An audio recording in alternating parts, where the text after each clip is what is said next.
लोग सोचते हैं एआई इंसान की तरह सोचता है, पर रियलिटी क्या है? एआई एक्चुअली समझता भी नहीं है। फिर एआई इतने इंटेलिजेंट आंसर्स देता कैसे है? ह्यूमन की तरह चैट कैसे करता है? इमेजेस जनरेट कैसे करता है? हेलो दोस्तों, डिजिटल स्वराज के एपिसोड 5 में आपका स्वागत है। पिछले वीडियो में हमने क्लाउड समझा था। आज हम समझेंगे एआई एक्चुअली काम कैसे करता है। एआई का कोर आइडिया सरप्राइजिंगली सिंपल है, पैटर्न रिकॉग्निशन। एआई इंटरनेट को इंसान की तरह अंडरस्टैंड नहीं करता। एआई पैटर्न्स डिटेक्ट करता है और next most probable output predict करता है। एग्जाम्पल के लिए अगर मैं बोलूं इंडिया का कैपिटल, तो आपके ब्रेन में ऑटोमेटिकली आता है दिल्ली। पर इंटरेस्टिंग बात क्या है, आपने कॉन्शियसली कैलकुलेट नहीं किया। आपके ब्रेन ने पास्ट इंफॉर्मेशन और पैटर्न्स के बेसिस पर मोस्ट लाइकली आंसर प्रिडिक्ट किया। एआई भी कुछ सिमिलर काम करता है। ट्रेनिंग के टाइम एआई ने इंटरनेट पर लाखों करोड़ सेंटेंसेस देखे होते हैं, जैसे इंडिया का capital is Delhi, Delhi is the capital of India, new Delhi is India's capital city. मतलब एआई बार बार इंडिया कैपिटल दिल्ली ये पैटर्न देखता रहता है। तो जब आप लिखते हो इंडिया का कैपिटल, एआई मैथमेटिकली कैलकुलेट करता है कि नेक्स्ट मोस्ट प्रोबेबल वर्ड क्या होना चाहिए। हाईएस्ट प्रोबेबिलिटी किसकी होती है? दिल्ली। इसलिए आपको आंसर मिलता है दिल्ली। अब इंटरेस्टिंग पार्ट, एआई ह्यूमन की तरह चैट कैसे करता है। सपोज आप एआई को मैसेज भेजते हो, I have an interview tomorrow and I am feeling nervous. तो एआई यूजुअली रिप्लाई क्या करेगा? Hey don't worry, that's completely normal, और आपको रिलैक्स रहने के लिए टिप्स देगा। क्यों? क्योंकि एआई ने ट्रेनिंग के टाइम इंटरनेट में लाखों ह्यूमन कॉन्वर्सेशंस देखे होते हैं। तो एआई मैथमेटिकली प्रेडिक्ट करता है कि इस सिचुएशन में ह्यूमन लाइक सपोर्टिव रिस्पॉन्स क्या होना चाहिए।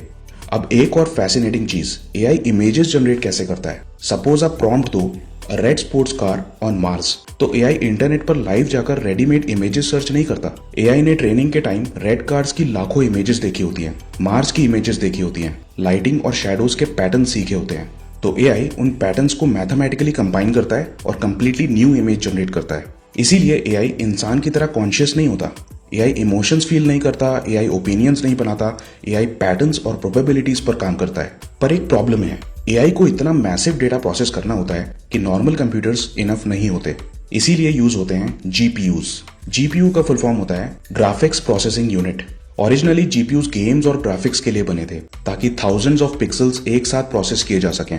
पर इंजीनियर्स को एक इंटरेस्टिंग चीज समझ आई, एआई ट्रेनिंग में भी बहुत सारा डेटा प्रोसेसिंग और कैलकुलेशंस एक साथ करने पड़ते हैं। नॉर्मल कंप्यूटर्स इससे हैंग हो जाते हैं। तो GPUs plus high RAM AI के लिए परफेक्ट कॉम्बिनेशन निकले।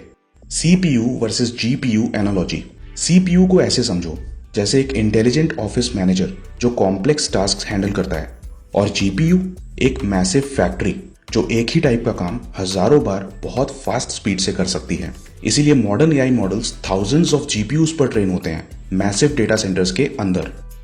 एआई रेस सिर्फ कोडिंग की रेस नहीं है, जीपीयू और इंफ्रास्ट्रक्चर की रेस भी है। इसलिए जिसके पास है compute power, electricity, data centres और क्लाउड इंफ्रास्ट्रक्चर, फ्यूचर उसका है। और इसीलिए इंडिया के लिए एआई सिर्फ ऐप यूज करने का टॉपिक नहीं है। अगर इंडिया को अपना एआई इकोसिस्टम बिल्ड करना है तो चाहिए GPUs, data centres, cloud infrastructure, research और लॉन्ग टर्म थिंकिंग। क्योंकि एआई फ्यूचर सिर्फ कोडिंग से नहीं, सिस्टम से बनेगा।